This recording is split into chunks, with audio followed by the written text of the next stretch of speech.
McKenzie Morgan, you can remain seated for the moment. You're in court today to be sentenced for one offence, which is the possession of information likely to be of use to a person engaged in terrorism.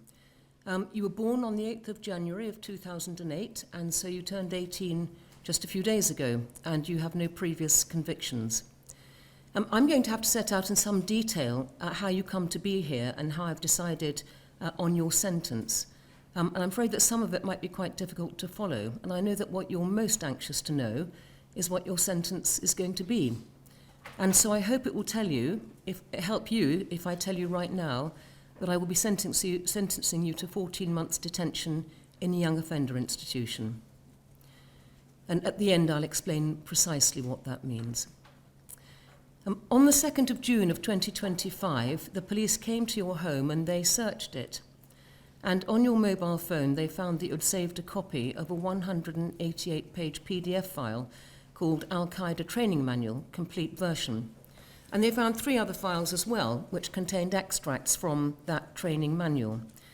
And that manual contains information likely to be of use to a person engaged in terrorism, and it's a criminal offence to possess it. I'm going to set out a little of the background to explain why the police came to your address so that everybody understands.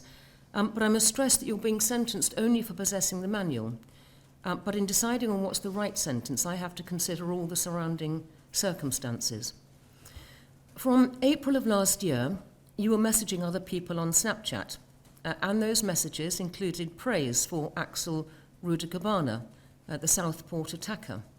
And you said in those messages that you wanted to carry out a terrorist-style attack like him, and that you were planning to bomb the Oasis music concert taking place in Cardiff in July. And you claimed that you were trying to make ricin, which is a highly dangerous toxin. And one of your messages asked how to burn people's faces. And you were also searching for information online about a children's playground and about a dance club in your local area. And on 2 occasions you tried to buy a 15-centimetre kitchen knife from Amazon. One of the people you were sending messages to told the police about what you were saying. And about the same time, your mother asked for an assessment by the Children and Adolescent Mental Health Services because she was so concerned about your behaviour. And you went to an appointment on the 2nd of June of 2025, and you told the community psychiatric nurse that you wanted to hurt people and that you'd been researching how to kill people and how to make bombs and poison. And you said you enjoyed watching terrorist acts. The nurse very properly reported all of this to the police. You went home after speaking to the nurse and you carried on searching the internet for information about knives and a local school. And you also sent images of extracts from the Al-Qaeda training manual, which included information about torture methods and explosives and how to manufacture ricin. The police arrived at your house later that same day, and they found the Al-Qaeda training manual on your mobile phone. And when you were later interviewed about that, you accepted that you'd searched for the Al-Qaeda training manual and that you'd saved it and that you'd read it. And you also accepted that you'd forwarded it to others. You said to the police that you were sending Snapchat messages because you were bored and that you didn't mean what you'd said about carrying out attacks or making ricin. You said you just intended to shock people. You did admit that you'd tried to buy knives online, but you couldn't because you couldn't prove that you were over 18. Your mother had hidden all her kitchen knives after finding one in your bedroom.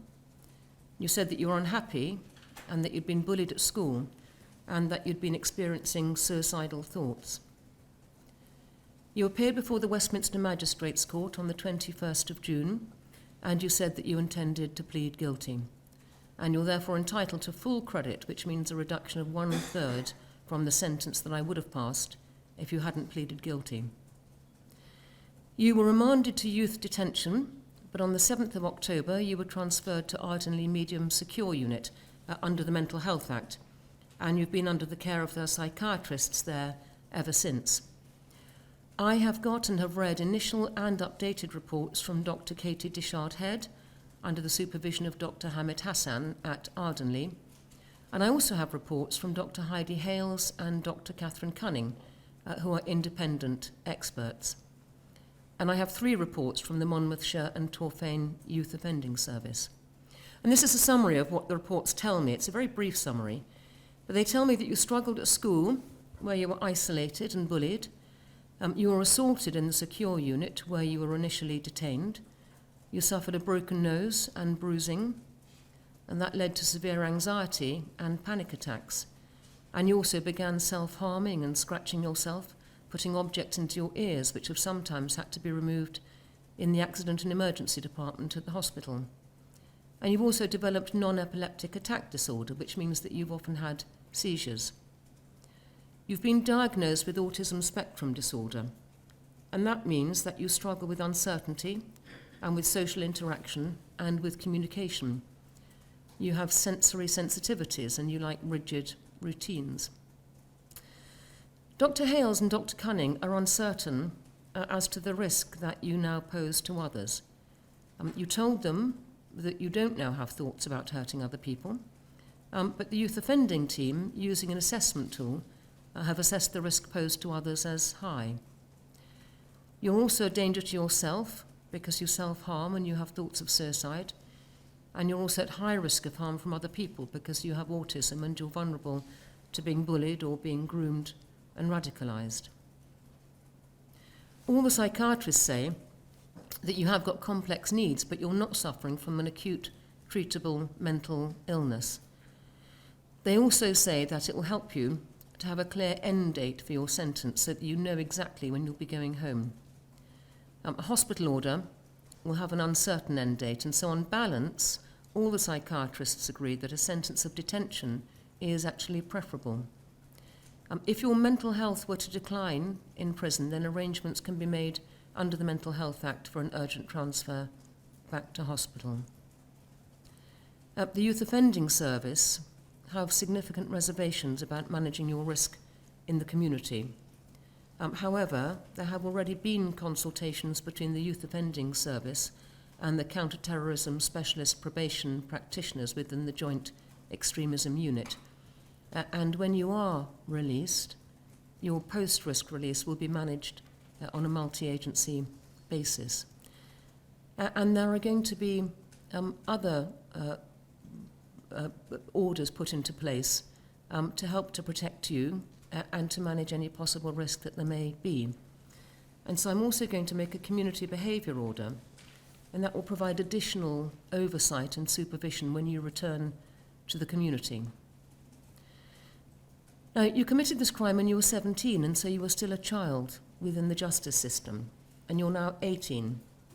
And that means that although I take as my starting point the sentence that you would have been likely to get back in June when you were 17, I have to apply the purposes of sentencing adult offenders. I've considered the Sentencing Council guidelines on sentencing children and young people, sentencing offenders with mental health disorders, and the offence-specific guideline, collection of terrorist information. There's no clear evidence from any of the reports or any of the other material that you have any specific political or religious or racial ideology. And that leads me to conclude that you have no terrorist connection or motivation. Your motivation appears to have been to emulate the extreme level of violence used by Axel Rudakubana in the Southport attack. And accordingly, I place this offence in what we call culpability category C. I also have to assess the harm that was or might have been caused, and I place this in the highest category, that's category 1. The training manual provides instruction for methods of carrying out specific terrorist activity endangering life. And while I've considered carefully the submissions made by your counsel, my assessment is that harm was very likely to be caused, either by you or by someone else, since you sent the manual to others. A Category C1 offence carries a starting point for an adult of 3 years imprisonment with a range of 1 to 5 years. However, when courts pass sentence on those under 18, which you were when you pleaded guilty, the Youth Guideline suggests that it may be appropriate to apply a sentence broadly within the region of half to 2/3 of the adult sentence, but that's a very rough guide. I have to take into account all the circumstances and everything I've read about you. The deliberate use of technologies to avoid or to impede detection is an aggravating factor in cases like this. And you used Snapchat, which deletes content by default after it's been viewed, and you used a virtual private network internet connection, which, among other things, would disguise your true location. I can't be sure, however, that you used Snapchat and a VPN deliberately, and so that you could avoid detection. Many people use Snapchat simply because it's convenient, and they use VPNs to protect their private data. So I don't view that as an aggravating factor. There are mitigating factors in this case. You have no previous convictions, and you're young. Your time in custody has been, and will be, especially challenging for you in particular. These are mitigating factors. Your counsel tells me that you're very sorry, and that you wanted me to know that. So I do take into account your remorse as a mitigating factor.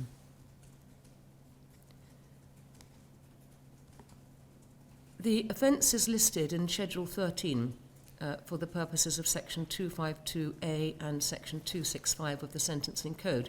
What that means is that I have to impose an appropriate term of detention plus a further period of 1 year for which you will be on licence. So it's a further period of 1 year, not of detention, but when you'll be on licence and under particular supervision in the community. I'm going to make a criminal behaviour order, and that will be explained to you in detail, and it'll be given to you in writing as well. It sets out all kinds of things you mustn't do.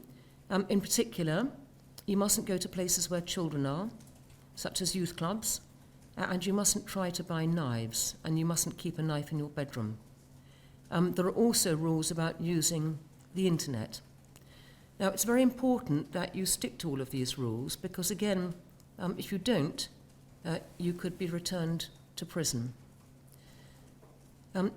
You're also subject to what we call the automatic notification requirements under the Terrorism Act of 2008, and those will be explained to you in detail as well and given to you in writing.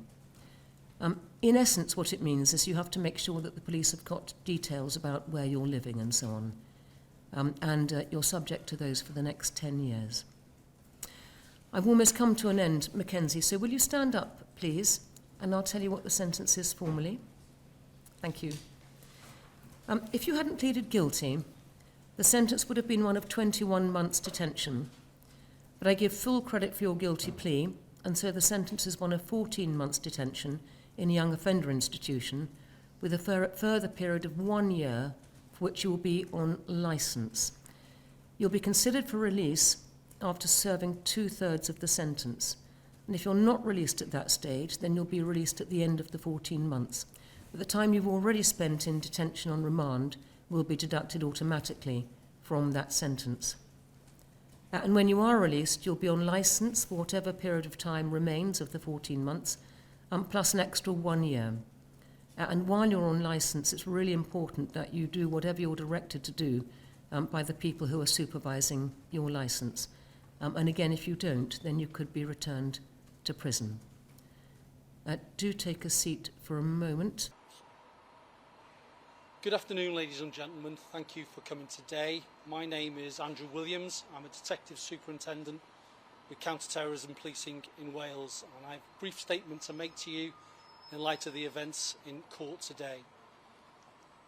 McKenzie Morgan is undoubtedly a dangerous young man, and it is entirely appropriate he will now spend time in custody, where I sincerely hope he will be rehabilitated and go on to lead a productive life. Nevertheless, this complex and deeply troubling case represents a tragic and cautionary tale. McKenzie was not born bad.